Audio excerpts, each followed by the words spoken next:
कहते हैं दिल्ली दिल भरों की है, दिल जलों की है। कहते तो ये भी हैं कि दिल्ली दिल फरेबों की भी है। और लकी यानी कि लक्ष्मण लाल अग्रवाल में ये सारे गुण मौजूद थे। लोग उसकी शक्ल को देखकर ही कह देते थे, अबे दिल्ली से हो क्या? लकी वैसे दिखने में स्मार्ट और अट्रैक्टिव था, पर जेब से खस्ता हालत होने की वजह से रहता बेहद सिंपल तरीके से था। शर्ट का रंग उड़ा हुआ और पैंट से पैबंद जुड़ा हुआ।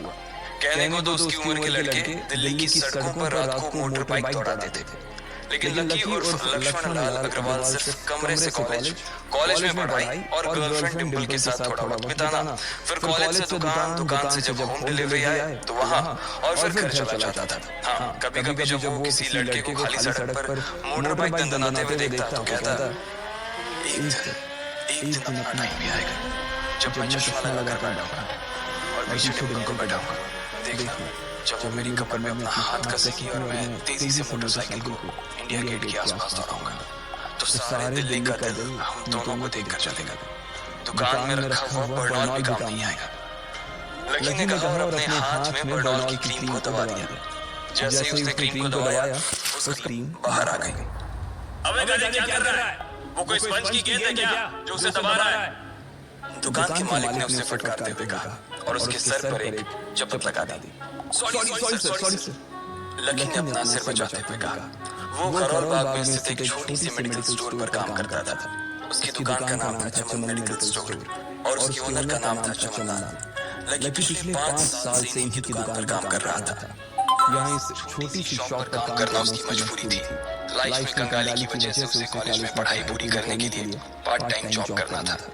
उसने कई अच्छी जगह अच्छी तनख्वाह की नौकरी ढूंढी पर नहीं मिली और वो इस मेडिकल स्टोर पर ही अटक गया। गधे, अब इसके पैसे ये तेरा बाप भरेगा? कटेगा। इसका पैसा भी तेरी तनख्वाह से कटेगा और एमआरपी से डबल रेट में कटेगा। चमन ने अपने दांतों को किचमिचाते हुए कहा। गुस्से की वजह से उसकी नाक फूल गई थी और लकी की सांसें। उसने घबराते हुए ओनर से पूछा, एमआरपी से डबल क्यों जी? ताकि अगली बार से ऐसी कोई हरकत करने से पहले तू डबल बार सोचे। चमन ने कहा और उसके हाथ से ट्यूब छीन ली। उसका जी तो चाह रहा था कि वो लकी की खोपड़ी पर एक और बार अपना हाथ साफ कर ले, लेकिन उससे पहले ही दुकान का फोन बजने लगा। फोन की घंटी बजते ही लकी को वहां से निकलने का मौका मिल गया और वो भागते हुए फोन उठाने के लिए चला गया। हेलो जी, करोल बाग के बेस्ट मेडिकल चमन मेडिकल स्टोर से बोल रहा हूँ। बताइए क्या काम था? ये लकी की पेटेंट लाइन थी। चाहे कहीं से भी फोन आए, लेकिन उसे फोन पर बस यही बोलना था। जैसे ही इधर लकी ने अपनी बात कही, उधर से जवाब आया, मैं प्रूविंग 9 होटल के कमरा नंबर 303 से बात कर रहा हूँ। एक छोटा सा ऑर्डर है, नोट करो और जल्दी से होटल पर डिलीवर करवा दो। वो एक लड़की की आवाज थी। उसकी आवाज में काफी भारीपन और एक अजीब सी जल्दबाजी थी। जैसे ही लकी ने वो आवाज सुनी, पता नहीं क्यों उसे वो आवाज जानी पहचानी सी लगी। जी सर, बताइए आपका क्या ऑर्डर है? हाँ तो लिखो, हार्ट प्ले के 2 पैकेट और 1 पैकेट टिश्यू। लकी जो कि अपना पेन लेकर खड़ा था, हार्ट प्ले का नाम सुनते ही झिझक गया। असल में हार्ट प्ले नाम का एक कंडोम आता था और इसलिए उसका नाम सुनते ही लकी शर्मा गया था। इतने साल से भी मेडिकल की स्टोर पर काम करने के बाद उसे इन चीजों का नाम सुनने में शर्म आती थी। हेलो भाई, लिखा कि नहीं लिखा? उस आदमी ने फिर से लकी से पूछा। जी सर, लिख लिया। लकी ने खिसिया कर हंसते हुए कहा, लिख लिया तो फिर लेकर निकल। उस लड़के ने कहा। उसकी आवाज सुनकर ना जाने ऐसा क्यों लग रहा था कि वो बहुत बड़ा आदमी था। जी सर, मैं सर, लेकिन सर बाहर तो बारिश हो रही है। लकी ने कहा। उसने देखा कि बाहर बहुत तेज बारिश हो रही थी। उनकी दुकान के सामने पानी भर गया था और तेज हवा की वजह से चमन मेडिकल स्टोर का बोर्ड भी गिर गया था। लकी को लग रहा था कि वो इतनी तेज बारिश में भी एकदम से तो नहीं निकल पाएगा, तो उसने उस लड़के को समझाते हुए कहा, सर मैं ऑर्डर तो ले आऊंगा पर थोड़ा टाइम लग जाएगा, बारिश थोड़ी थम जाए। अब इससे पहले कि वो कुछ आगे बोल पाता, फोन पर लड़का बोल पड़ा, तुम्हारे मालिक को पता है कि तुम मल्होत्रा जी के लड़के को मना कर रहे हो? हाँ पता है, बारिश हो रही है, इसलिए सारा सामान अच्छे से थैली में पैक करके लाना और लेट नहीं होना चाहिए, समझे? उस लड़के ने कहा और इससे पहले कि लकी आगे कुछ कह पाता, उसने फोन काट दिया। उधर से लकी की दुकान का ओनर उसे घूर कर देखा जा रहा था। लकी के हाथ में पेन और पेपर देखकर ही वो समझ गया था कि उसके पास कोई ऑर्डर आया था। आज वैसे भी इतनी बरसात होने की वजह से सुबह से इक्का दुक्का ग्राहक ही दुकान पर आए थे। ऐसे में उसकी दुकान का मालिक एक भी ऑर्डर को छोड़ना नहीं चाहता था। वो लकी को देख रहा था और लकी बारिश की ओर देख रहा था। बारिश का बहाना नहीं चलेगा, जाना पड़ेगा। चमनलाल ने कहा, मैं बहाना नहीं कर रहा सर, थोड़ी बारिश धीमी हो जाए तो मैं चला जाऊंगा। अभी आप खुद ही देखिए कितनी तेज बारिश है। वो पता नहीं कोई मिस्टर मल्होत्रा का कोई बेटा कुछ ज्यादा ही जल्दी में था। मैं साइकिल से तो पहुंच नहीं पाऊंगा इतनी जल्दी। लकी ने उनकी ओर देखते हुए कहा, क्या कहा? मिस्टर मल्होत्रा जी का बेटा? तू मेरी दुकान बंद करवाएगा क्या? अभी क्या निकलूंगा ऑर्डर लेके? वो हमारे बहुत पुराने कस्टमर है, चमन ने कहा। पर लकी ने कहा ही था कि चमन बोला, पर कुछ नहीं, तू मेरी मोटरसाइकिल ले जा। उसने गुस्से में कहा, अरे सर जी 200 के ऑर्डर में मुश्किल से 40 रुपए बचेंगे। इससे 3 गुने का तो पेट्रोल ही लग जाएगा, और अगर गाड़ी रास्ते में बंद हो गई तो अलग से खर्चा। लकी ने समझाते हुए कहा। वो जानता था कि उसका मालिक इन सब बातों पर ध्यान नहीं देने वाला। चमनलाल बोला, कोई बात नहीं, तू जा, चाहे जो हो जाए ग्राहक नाराज नहीं होना चाहिए, और वैसे भी वो मल्होत्रा जी का बेटा है। चमनलाल ने मोटरसाइकिल की चाबी लकी की ओर डालते हुए कहा। लकी ने चाबी ली। उसे देखकर उसके अंदर मिक्स फीलिंग आ गई। एक तो वो बहुत खुश हुआ कि बड़े दिनों बाद बाइक चलाने को मिलेगी, पर वहीं दूसरी तरफ दुखी इसलिए हुआ कि बाइक मिली भी तो ऐसी तेज बारिश में अगर खराब हो गई तो इसकी चप्पल भी उसके सिर पर ही पड़ेगी। वो मुंह लटका कर रेनकोट और हेलमेट पहनते हुए वहां से निकल गया। बाहर आकर बाइक को देखा तो लकी ने मन में सोचा, चलो ठीक है, जो होगा देखा जाएगा, कम से कम बाइक तो चलाने को मिल रही है। दरअसल लकी इतने साल काम करने के बाद भी अपने लिए एक मोटरसाइकिल नहीं ले पाया था। लकी की तनख्वाह इतनी भर थी कि सिर्फ उसके कमरे का किराया, उसकी साइकिल में डालने वाली हवा का खर्च, बिजली पानी का बिल और डिम्पल के साथ महीने में 2 बार बाहर खाने का खर्चा ही निकल पाता था। उसे डिम्पल की कई बात अक्सर याद आती थी। लकी, अगर अगले 2 महीने में तूने बाइक नहीं खरीदी ना तो मैं तेरे से ब्रेकअप कर लूंगी, देखना। असल में डिम्पल को लकी के साथ बाइक पर घूमने की बड़ी तमन्ना थी। लकी की इस उजाड़ जिंदगी में एक वही तो थी जिसके लिए जिंदा रहने को उसका जी चाहता था। जब भी वो उससे बाइक की बात करती तो लकी डिम्पल की इस बात को हंसकर टाल देता था। वो अपने मन में इस बात को अच्छे से जानता था कि डिम्पल उससे बहुत प्यार करती थी और वो उसे कभी छोड़ कर नहीं जा सकती थी। वो दोनों एक दूसरे में ऐसे खुले मिले थे जैसे बादल बरसात में खुल जाती है। लकी को डिम्पल बहुत पसंद थी और वो उसके लिए दुनिया जहां की खुशियां खरीद कर ला देना चाहता था।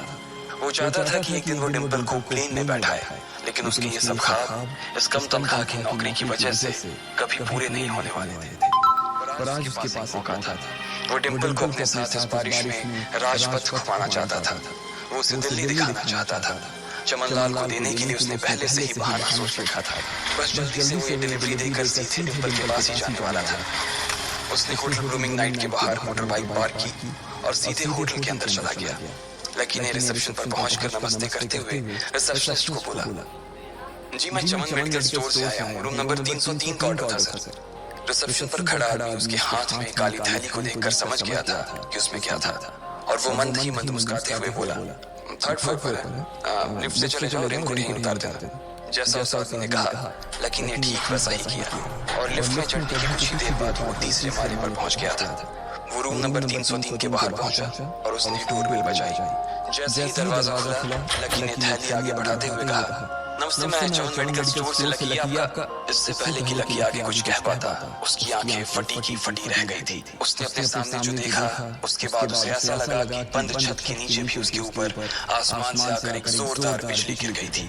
उसके सामने एक लड़की खड़ी थी। वो लड़की और कोई नहीं बल्कि उसकी गर्लफ्रेंड डिम्पल ही थी। उसने एक पर्पल कलर का नाइट गाउन पहन रखा था। उसके काले घने बाल गीले थे और उसने उन्हें अपने कंधे पर फैला रखा था। उसकी खुशबू से ये चीज साफ पता चल रही थी कि वो अभी अभी नहा कर आई थी। डिम्पल, तुम यहाँ क्या कर रही हो? लकी को अपनी आंखों पर विश्वास ही नहीं हो रहा था। उसने 2 बार अपनी पलकें झपका कर देखा, लेकिन दोनों बार ही उसने अपने सामने डिम्पल ही नजर आई। तुम यहाँ क्या मेरा पीछा करते हुए आए हो लकी? डिम्पल ने उल्टा उसी के ऊपर पलटवार करते हुए कहा। लकी को देखकर उसके दिल की धड़कन भी तेज हो गई थी। उसे उम्मीद नहीं थी कि लकी यहाँ आ जाएगा।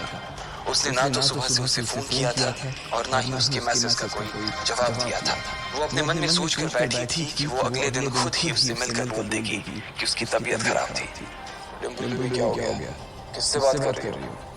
अचानक से एक गबरू जवान सा लड़का दरवाजे के पास आकर खड़ा हो गया था। उसने बनियान पहन रखी थी।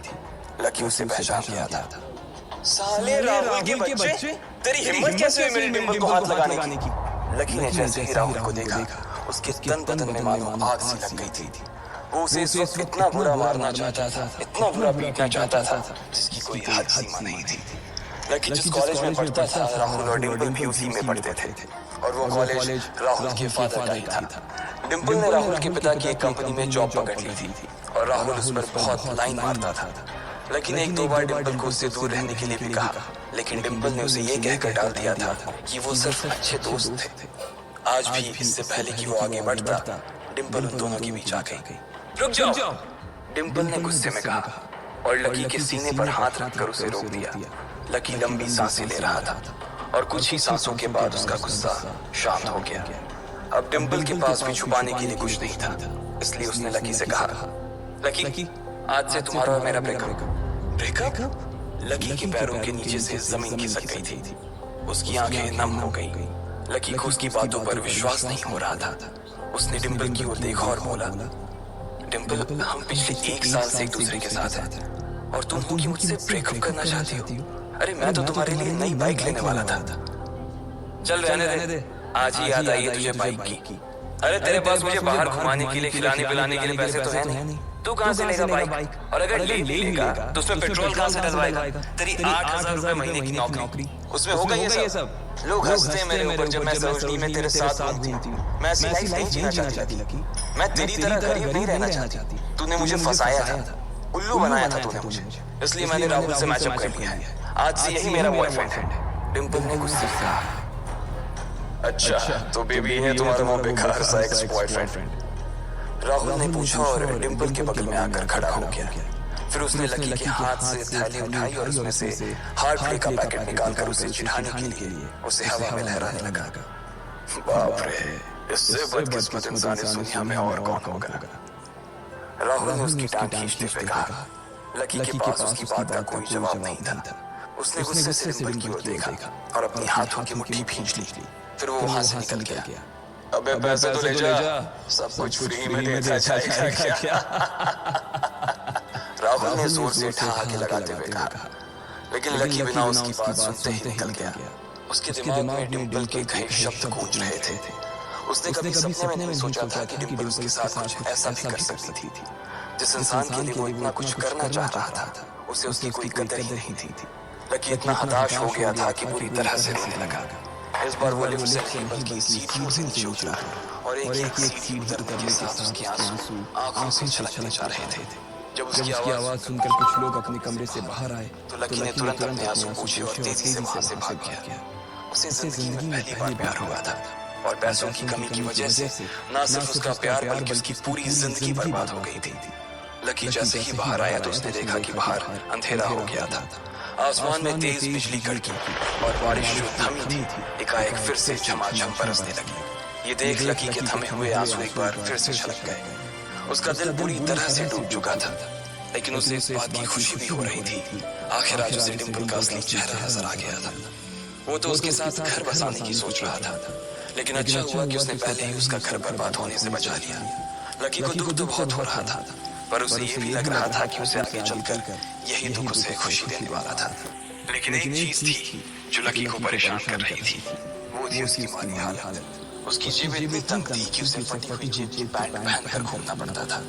कभी कभी तो लकी सिर्फ रोटी खाकर काट लेता था। वो कब से कोशिश कर रहा था कि कोई अच्छा काम पकड़ सके, लेकिन उसे कोई काम देने को राजी नहीं था।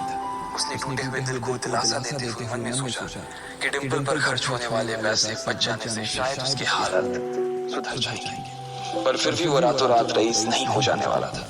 उसने ऊपर आसमान की ओर देखा और जोर से चिल्लाया, अगर इतना ही लकी बनाना था तो फिर नाम लकी क्यों रखा भगवान? वो जितनी जोर से चिल्ला सकता था उतनी जोर से चिल्लाया। उसकी आवाज से आसपास खड़े लोग एक बार तो डर गए थे। लकी ऊपर ही देख रहा था और उसके आंसू बारिश के पानी के साथ मिल गए थे। जैसे ही वो फूट कर रोने को था, तभी उसकी फोन पर एक मैसेज आया। जैसे ही लकी ने अपना फोन निकालकर उस मैसेज को पढ़ना शुरू किया, उसकी तो आंखें ही चमक गई। अचानक उसके आंसू हंसी में बदल गए और वो जोर जोर से वहीं सड़क पर नाचने लगा। उस मैसेज में लिखा था, परिवार की रिसर्च और परिवार के निर्णय के हिसाब से अग्रवाल परिवार का वारिस लक्ष्मण लाल अग्रवाल उर्फ लकी ने गरीबी अभ्यास की परीक्षा को पास कर लिया है और आज से ही वो उस जमीन और उस जायदाद का मालिक हो जाएगा जो परिवार ने उसके नाम कर रखी थी। ये कैसा मैसेज था? आखिर कौन था लकी? क्या थी उसकी असलियत? और वो कैसे रातों रात ही अनलकी से लकी हो गया था? आपको क्या लगता है? क्या होंगे इन सभी सवालों के जवाब? कमेंट बॉक्स में कमेंट करके जरूर बताएं और सभी सवालों के जवाब को जानने के लिए सुनते रहिए इंस्टा मिलियनियर सिर्फ पॉकेट एफएम पर।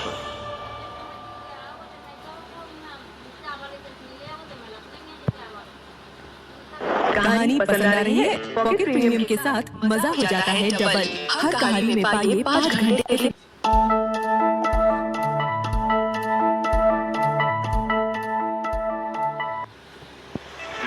उस मैसेज को पढ़ने के बाद